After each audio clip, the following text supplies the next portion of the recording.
સુરતમાં અલ્પેશ કથિરિયા અને ધાર્મિક માલવિયા ભાજપમાં જોડાતા ભાજપમાં નારાજગીના સૂર ઉઠ્યા હોવાની ચર્ચા વહેતી થઈ છે। વરાછાના ધારાસભ્ય કુમાર કાનાણીએ ચોખવટ કરતા કહ્યું છે કે પાર્ટી જે પણ નિર્ણય કરે તે મને શિરોમાન્ય છે। મને કોઈ નારાજગી નથી, પરંતુ મારા સિદ્ધાંતના વિરુદ્ધ થયું એટલે હું દૂર રહ્યો છું। હું મારા સિદ્ધાંત નહીં છોડું। મહત્વનું છે કે ભાજપમાં ભરતી મેળામાં કુમાર કાનાણી અડગા રહ્યા હતા અને જેને લઈ ભાજપમાં નારાજગીનું ગણગણાટ શરૂ થયો છે। ત્યારે હાલ કાનાણી कोई नाराजगी न होवानी स्पष्टता करी है।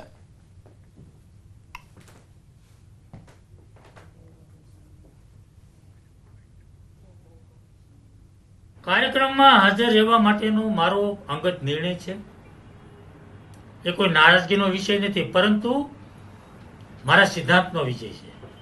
ये मारा व्यक्तिगत सिद्धांतनो विषय ने कारणे हूँ हाजर नहीं। मारा अमुक सिद्धांतों से राजनीति अंदर राजकारण में रहीने राजनीति करी रह्यो छुं, परंतु सिद्धांतों साथे हूँ राजनीति करी रह्यो छुं। विश्वकप माटे भारतीय टीमनी थशे जाहेरात। आज अमदावादमां बीसीसीआईना टीम सिलेक्टर्सनी मळशे बैठक। आज बीसीसीआईना सेक्रेटरी जय शाह साथे करशे बैठक। सिलेक्टर्स सेक्रेटरी जय शाह साथे बैठक करशे। बैठक बाद T20 विश्वकप माटे भारतीय टीमनी करशे जाहेरात। रोहित शर्मानी कैप्टनशीप हेठळ भारतीय टीमनी जाहेरात थशे। वाइस कैप्टन माटे हार्दिक पंड्या अने ऋषभ पंत रेसमां छे।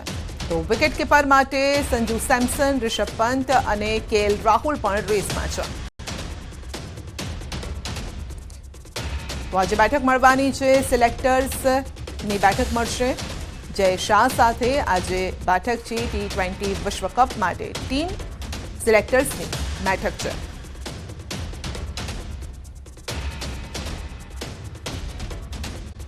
नकली वीडियो बनावी वायरल करवा अंगे धरपकड़। अमदावाद साइबर क्राइमे 2 आरोपीओनी धरपकड़ करी छे। भाषणना वीडियोने तोड़ी मरोड़ी वायरल कर्यो छे। फेसबुक पर नकली वीडियो मूकवामां આવ્યો હતો અને સતીશ વણસોલ RB બારૈયા નામના આરોપીની ધરપકડ કરાઈ છે। સતીશ વણસોલા અને RB બારૈયા રાજકીય આગેવાન છે। વીડિયો કોનાથી એડિટ કરાયો તેની પણ તપાસ ચાલી રહી છે। અમદાવાદ સાયબર ક્રાઇમના મતે આરોપીએ એડિટ વીડિયો સોશિયલ મીડિયામાં પોસ્ટ કર્યો હતો। જો કે કોણે એડિટ કર્યું તે અંગે તપાસ ચાલુ છે। તેલંગાણામાં અમિત શાહની સભા હતી અને તેનો નકલી વીડિયો બનાવી વાયરલ કરાયો છે। પોલીસના મતે બંને આરોપીઓના બેકગ્રાઉન્ડ રાજકીય છે। હાલમાં બંને આરોપીઓના ફોન FSLમાં મોકલાયા છે।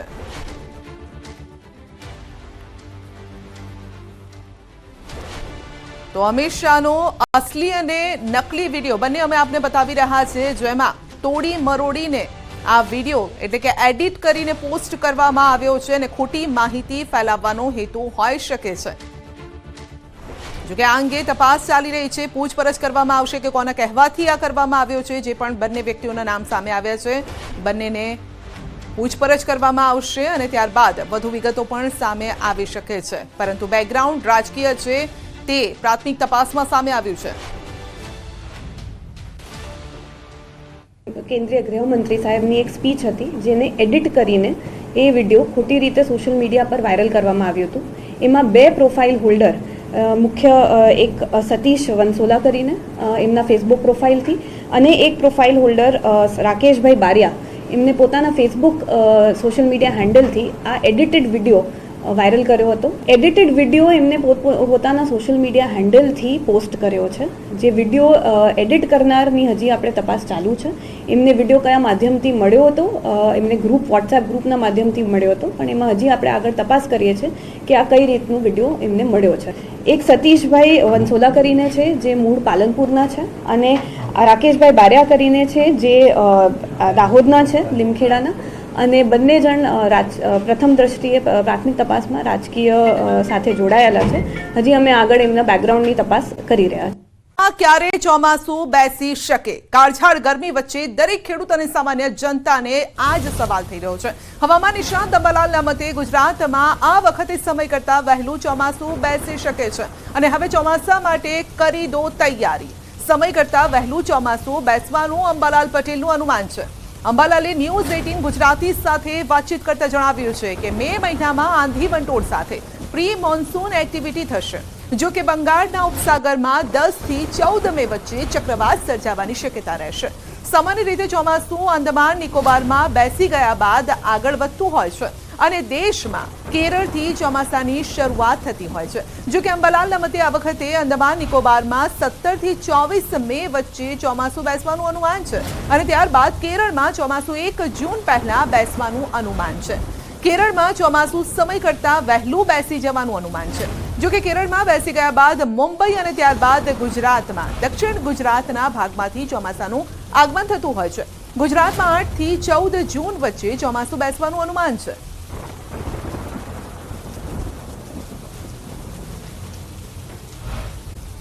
અમિત શાહ આજે ફરી ગુજરાતમાં પ્રચંડ પ્રચાર કરશે. અમિત શાહ આજે અમદાવાદમાં પ્રચાર સભા સંબોધિત કરશે. નરોડામાં અમિત શાહની ચૂંટણી સભા છે. અમદાવાદ પૂર્વ બેઠકના ભાજપના ઉમેદવાર હસમુખ પટેલના સમર્થનમાં સભા કરશે. નરોડામાં આજની જાહેર સભાને લઈને શહેર ભાજપ પ્રમુખ અમિત પી શાહે નગરજનોને આપ્યો છે આવકાર. તો 4 મે દમણમાં દિલીપનગર ગ્રાઉન્ડમાં જાહેર સભાને સંબોધશે. દમણ દીવના ભાજપના ઉમેદવાર લાલુભાઈ પટેલના પ્રચાર માટે શાહ સભા કરવાના છે.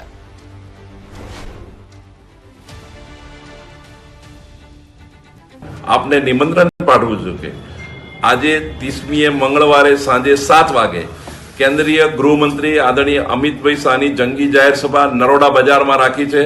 આપને આપના પરિવાર સાથે પધારવા મારું ભાવભીનું નિમંત્રણ છે. વડોદરામાં ક્ષત્રિય અસ્મિતા સંમેલન યોજાયું. માણીજામાં યોજાયું ક્ષત્રિય અસ્મિતા સંમેલન, જેમાં ક્ષત્રિયોએ કુળદેવીના સોગંદ ખાઈને શપથ લીધા છે. ભાજપને મત ન આપવાના શપથ લીધા છે. તો આગેવાન મહેન્દ્રસિંહ રાઠોડે રાહુલ ગાંધીને પપ્પુ કહી મંદ બુદ્ધિનું બાળક કહ્યું છે.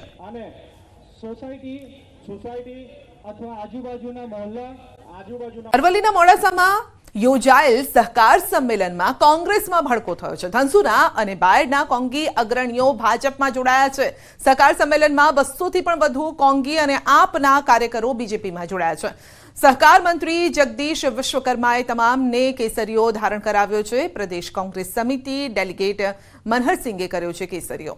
ધનસુરા બાયડ તાલુકાના સરપંચો, પૂર્વ ડેલિગેટ્સ, પૂર્વ જિલ્લા પંચાયત સદસ્યો ભાજપમાં જોડાયા છે. આ પાર્ટીની ધનસુરા તાલુકાની આખી સમિતિ ભાજપમાં જોડાય છે.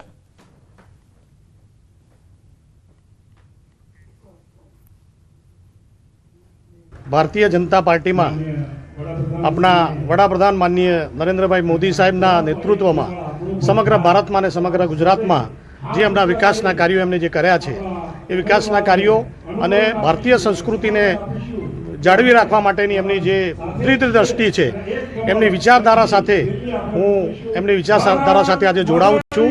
સહિત 100 જેટલા કાર્યકરો આજે ભારતીય જનતા પાર્ટીમાં જોડાયા છે.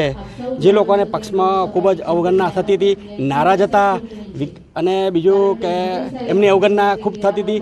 વિકાસના કાર્યોમાં કાર્યકર્તાઓ તરીકે કોઈ દેખરેખ નહોતું રાખવું, એટલા કાર્યકરોનું કોઈ હતું નહીં. કેટલા કાર્યકર્તા જોડાયા? 100.